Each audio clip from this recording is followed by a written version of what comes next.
पंजाब पे scale update series की एक नई वीडियो में आप सबका हार्दिक स्वागत है। आप सभी को हाथ जोड़ के नमस्कार। दिस साइड प्रियंका जाखड़ और आप ये वीडियो देख रहे हो गवर्नमेंट जॉब अलर्ट के ऑफिशियल यूट्यूब चैनल पे।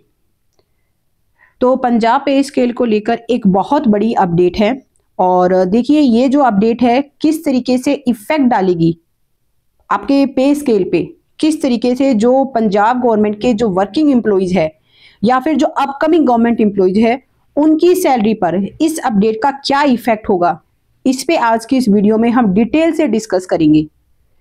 इससे पहले देखिए मैंने एक प्रीवियस वीडियो आप लोगों के साथ शेयर की थी पंजाब पे स्केल को लेकर। एक बहुत ही इंपॉर्टेंट कोर्ट केस के ऊपर हमने डिस्कस किया था और उस कोर्ट केस में अभी तक क्या कुछ देखने को मिला, किस तरीके से माननीय हाई कोर्ट ने ऑर्डर जारी किए पंजाब पे स्केल को लेकर, किस तरीके से उसको लेकर एक रिव्यू पिटीशन सुप्रीम कोर्ट में फाइल की गई, इन सब पे हमने बहुत अच्छे से डिटेल से डिस्कस किया।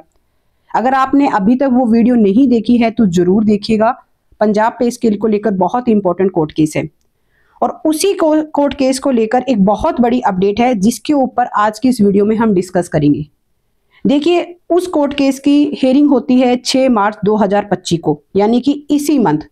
और हेयरिंग के बाद डिफरेंट प्लेटफॉर्म पे, चाहे व्हाट्सएप ग्रुप हो, टेलीग्राम ग्रुप हो, चाहे कोई और भी जो भी सोशल मीडिया जो प्लेटफॉर्म्स हैं, उन सब पे कर्मचारियों के साथ एक इंफॉर्मेशन शेयर की जा रही है या फिर कहे तो कहीं ना कहीं कर्मचारियों को मैनिपुलेट किया जा रहा है कि बहुत जल्द अब पंजाब पे स्केल है वो बहाल हो जाएगा। जो नेक्स्ट हेयरिंग है 27 ऑफ मार्च इसी मंथ, उससे पहले ही हाई कोर्ट ने ऑर्डर दिए है कि आप पंजाब पे स्केल को इंप्लीमेंट कीजिए और इसको लेकर कहीं ना कहीं कर्मचारी बहुत ज्यादा पॉजिटिव है। पर क्या एक्चुअल में पंजाब पे स्केल इतनी जल्दी बहाल कर देगी सरकार? क्या एक्चुअल में जो 27 ऑफ मार्च की जो हेयरिंग है उससे पहले आपको कोई पॉजिटिव अपडेट इसके बारे में देखने को मिल सकता है? क्या ये बात बिल्कुल सच है? तो इसी के ऊपर हम डिस्कस करेंगे। इसी को लेकर देखिए एक बहुत बड़ी अपडेट है और आप लोगों को ये चीज समझने की जरूरत है कि किस तरीके से कर्मचारियों को मैनिपुलेट किया जा रहा है। देखिए इस मुद्दे को समझने के लिए आप जो प्रीवियस वीडियो मैंने शेयर की है आप वो भी जरूर देखिएगा, वो इसी से रिलेटेड है, ताकि आपको ये पूरा मैटर अच्छे से समझ आ सके कि पंजाब पे स्केल को लेकर एक्चुअल में अभी तक क्या कुछ हुआ है, एक्चुअल में कितना इसे इम्प्लीमेंटेशन दिया गया है। तो अब हम बात कर लेते हैं 27 ऑफ मार्च की हेयरिंग के बारे में, जिसके बारे में सबसे ज्यादा बोला जा रहा है कि 27 ऑफ मार्च के बाद पंजाब पे स्केल अब बहाल हो जाएगा। उससे पहले हम बात ये करते हैं कि एक्चुअल में 6 मार्च की हेयरिंग में ऐसा क्या हुआ जिसके बाद ये बात बोली जा रही है कि अब तो पंजाब स्केल मिलेगा ही। तो देखिए जो 6 मार्च को हेयरिंग होती है उसमें सरकार की तरफ से पॉइंट रखा जाता है कि हमने हाई कोर्ट के ऑर्डर के अगेंस्ट एक रिव्यू पिटीशन है वो फाइल की हुई है सुप्रीम कोर्ट में, तो हमें कुछ टाइम दिया जाए। उससे पहले जो फरवरी में हेयरिंग हुई थी वहां पे भी सेम पॉइंट रखा गया था सरकार द्वारा। तो अब जो मार्च में हेयरिंग हुई है उसके बाद माननीय हाई कोर्ट ने ये ऑर्डर जारी किए है कि अगर आपके इस केस पे कोई भी डिसीजन सुप्रीम कोर्ट द्वारा नहीं लिया जाता है तो आप 27 ऑफ मार्च तक जो हाई कोर्ट ने ऑर्डर जारी किए हैं उन्हें इंप्लीमेंट कीजिए। और न सिर्फ इंप्लीमेंटेशन, इवन फाइन भी लगाया गया है। बट यहाँ पे गवर्नमेंट के लिए फाइन कोई बड़ी बात नहीं है, मेन बात है पंजाब पे स्केल को इंप्लीमेंट करना। और इसी को लेकर बहुत ज्यादा कर्मचारी कहीं ना कहीं खुश है कि चलिए फाइनली अब पंजाब पे स्केल है वो इंप्लीमेंट किया जाएगा। अब एक्चुअल में हम इसकी सच्चाई जानते हैं कि अब इसको लेकर आगे क्या स्टेप देखने को मिल सकता है, सरकार अब इस चीज को लेकर नेक्स्ट स्टेप क्या लेने जा रही है। जैसा कि सरकार ने माननीय हाई कोर्ट में जवाब दायर किया कि हमने एक रिव्यू पिटीशन है जो कि सुप्रीम कोर्ट में फाइल की है। सबसे पहले तो हम उसी पे बात कर लेते हैं कि क्या रिव्यू पिटीशन एक्सेप्ट होगी। तो देखिए जहां तक चांस है कि रिव्यू पिटीशन के एक्सेप्ट होने की न के बराबर चांस है। क्यों? क्योंकि देखिए जब रिव्यू पिटीशन है वो उस केस में एक्सेप्ट की जाती है जब कोई मिसकंडक्ट हुआ हो, जबकि यहाँ पे जो ये कंटेम्प्ट के ऑर्डर जारी किए जा रहे हैं यहाँ पे तो किसी तरह का कोई मिसकंडक्ट हुआ ही नहीं है। इवन सरकार की तरफ से ही मिसकंडक्ट हुआ है कि उन्होंने माननीय हाई कोर्ट के ऑर्डर्स को फॉलो नहीं किया। तो यहाँ पे न के बराबर चांस है कि सुप्रीम कोर्ट में ये रिव्यू पिटीशन एक्सेप्ट हो या फिर इस पे कोई किसी तरह की स्टे देखने को मिले। तो इसी चीज को लेकर कहीं ना कहीं कर्मचारी भी काफी कहीं ना कहीं सेटिस्फाई है, पॉजिटिव है कि चलिए सुप्रीम कोर्ट में अगर ये एक्सेप्ट नहीं होगी इसका मतलब कि अब पंजाब पे स्केल के जो रास्ते हैं वो ओपन हो चुके हैं, पंजाब पे स्केल सबको मिलेगा। पर यहाँ पे एक ट्विस्ट और है। सबसे पहले तो देखिए, कर्मचारियों को ये समझने की जरूरत है कि अभी तक जो भी कर्मचारियों के फेवर में जो कुछ भी देखने को मिला है, जो कर्मचारियों के फेवर में जो कुछ भी हुआ है, उसका एक ही रीजन है, माननीय high court. On the other hand, जो अभी 27 ऑफ मार्च को जो हियरिंग है, जिसको लेकर बहुत ज्यादा उम्मीद है कर्मचारियों को, अगर हाई कोर्ट के ऑर्डर को 27 ऑफ मार्च से पहले इंप्लीमेंट नहीं किया जाता है, या फिर कहे तो कोई इंप्लीमेंट नहीं करना चाहता है, तो उनके पास क्या ऑप्शन है, ये भी हमें समझने की जरूरत है। इसी के बिहाफ पे कर्मचारियों को आगे की जो रणनीति है उसे बनाने की जरूरत है। तो देखिए, इस टाइम ऑप्शन यही बचता है उनके पास कि वो माननीय हाई कोर्ट के ऑर्डर के अगेंस्ट एक CACP फाइल करे। अब ये CACP है क्या?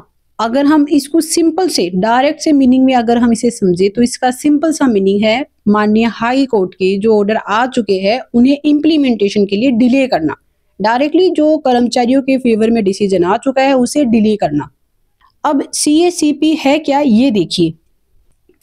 तो CACP का मीनिंग है civil appeal contempt petition which can be filed against the final order passed by the high court. यानी कि हाई कोर्ट के जो ऑर्डर कंटेम्प्ट केस में फाइल किए जा चुके हैं उनके अगेंस्ट CACP फाइल की जाती है।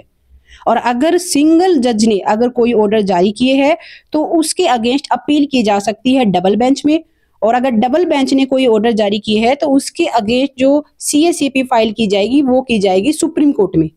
और अगर हम यहाँ पे बात करें, एट प्रेजेंट जो पंजाब पे स्केल को लेकर जो केस है वो सिंगल जज ने ऑर्डर जारी किए, तो इसके अगेंस्ट बहुत जल्द जो सरकार है इस केस को डबल बेंच में लेके जा सकती है। ये बहुत ज्यादा पॉसिबिलिटी बनती है इस टाइम। क्यों? क्योंकि देखिए, पंजाब पे स्केल को लेकर आप सबको पता है कि पंजाब पे स्केल देने में कितनी ज्यादा कहीं ना कहीं एक्टिव है इस टाइम सरकार। इस वजह से इन फ्यूचर ये जो डिसीजन है देखने को मिल सकता है। देखिए, मैं यहाँ पे ये नहीं कहूंगी कि 100% यही होगा, बट इसके होने की बहुत ज्यादा हाई चांसेस है, क्योंकि उनके पास अब इसके अलावा कोई और रास्ता बचता ही नहीं है। तो ऐसे में जो कर्मचारी है उनको भी इस चीज को अंडरस्टैंड करते हुए इस चीज के अकॉर्डिंग ऑलरेडी प्रिपेयर होना होगा, ताकि जो कर्मचारी इतने लंबे टाइम से जो संघर्ष कर रहे हैं, जिन्होंने अपनी जो लड़ाई है वो काफी हद तक जीत भी ली है, उन्हें एंड तक इस लड़ाई को लेके जाने की जरूरत है। तो ऐसे में जो इस तरीके के जो पॉइंट्स है वो अंडरस्टैंड करने बहुत ज्यादा जरूरी है। और जो पंजाब पे स्केल को लेकर एक्चुअल में ग्राउंड लेवल पे काम कर रहे हैं वो इस चीज को बहुत अच्छे से अब तक अंडरस्टैंड कर चुके होंगे कि हाँ, ऐसा भी इन फ्यूचर हो सकता है, तो हमें इसके रिगार्डिंग भी प्रिपेयर रहना चाहिए। तो सिंपल सी बात है कि CACP फाइल होना कर्मचारियों के लिए बिल्कुल भी फेवरेबल नहीं है। CACP का सिंपल सा मीनिंग होगा कि ऑर्डर को डिले कर देना। कर्मचारियों को फिर एक और लंबा इंतजार करना होगा पंजाब पे स्केल के रिगार्डिंग के बारे में। अब आपका क्या मानना है कि जो बातें मैंने आप लोगों के साथ शेयर की, इसके ऊपर आप सभी अपने जो ओपिनियन है वो जरूर शेयर कीजिएगा कि अभी जो ये कोर्ट केस चल रहा है इसमें सरकार जो नेक्स्ट स्टेप है वो क्या ले सकती है, और जो स्टेप मैंने आपको बताया इससे क्या इफेक्ट है वो देखने को मिल सकता है। आप सभी अपने जो ओपिनियन है वो जरूर कमेंट बॉक्स में कमेंट कीजिएगा कि किस तरीके से जो अभी तक जो कर्मचारियों के लिए जो भी पॉजिटिव देखने को मिला है उसे हम किस तरीके से कंटिन्यू कर सकते हैं, किस तरीके से कर्मचारी अपना पक्ष रखे ताकि आगे भी कोई ना कोई पॉजिटिव अपडेट इसके बारे में देखने को मिले। आप सभी अपने जो भी विचार है वो कमेंट बॉक्स में जरूर साझा कीजिएगा। बाकी रही बात इस कोर्ट केस की, इस केस के रिगार्डिंग आगे भी जो भी अपडेट आएगी वो अपडेट आप लोगों के साथ इसी चैनल पे शेयर कर दी जाएगी। और इसके अलावा देखिए, मैं एक और बात बोलना चाहूंगी कि पंजाब गवर्नमेंट एम्प्लॉइज के रिगार्डिंग एक व्हाट्सएप और टेलीग्राम ग्रुप आप लोगों के साथ शेयर किया जा रहा है इसी वीडियो के पिन कमेंट में। आप सभी व्हाट्सएप और टेलीग्राम ग्रुप में जरूर जुड़िए, क्योंकि कहीं ना कहीं इस टाइम सबसे बड़ा इशू ये देखने को मिल रहा है कि कर्मचारियों तक टाइमली और एक्यूरेट इंफॉर्मेशन है वो नहीं पहुंच पा रही, जिसकी वजह से कर्मचारियों को बहुत सारे इश्यूज देखने को मिल रहे हैं। और इसी वजह से देखिए, कहीं ना कहीं कह सकते हैं कि जो लड़ाई है वो इतनी लंबे टाइम तक चल रही है। तो आप सभी ग्रुप में जरूर जुड़िए और आप सभी अपनी प्रेजेंटेशन जरूर दीजिए उस ग्रुप में। जो भी आपके विचार है वो साझा कीजिए, जो भी इंफॉर्मेशन आप लोगों के पास है वो उस ग्रुप में जरूर शेयर कीजिए और अपने साथी कर्मचारियों को भी जरूर ऐड कीजिए। बाकी इस केस के बारे में जो भी अपडेट आएगी वो अपडेट आप लोगों के साथ शेयर कर दी जाएगी। अगर ये वीडियो आपके लिए इंफॉर्मेटिव रही तो वीडियो को लाइक जरूर कीजिए, चैनल को भी सब्सक्राइब कीजिए और अपने मुलाजिम साथियों के साथ भी वीडियो को जरूर शेयर कीजिए। Wish you all the best. Thank you.